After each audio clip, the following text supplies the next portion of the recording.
మాయా pen, నీ భవిష్యత్తును నీవే రాసుకో.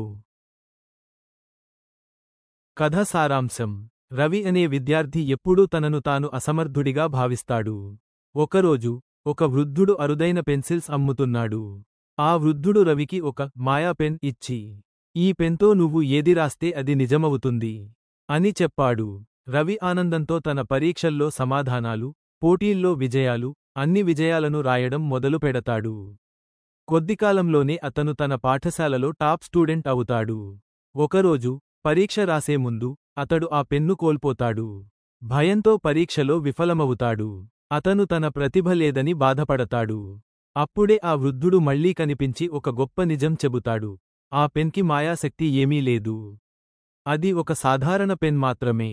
నీ విజయానికి కారణం నీ కృషి, నీవు నీపై నమ్మకం పెట్టుకున్నావు. దాంతో రవికి అసలు నిజం అర్థమవుతుంది. అసలు మాయా పెన్ కాదు, నిజమైన మాయా నీ కష్టం, నీవే.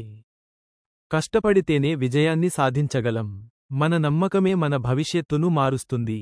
మాయా అనిపించే షార్ట్కట్స్ లేవు, కృషి మాత్రమే నిజమైన మాయా.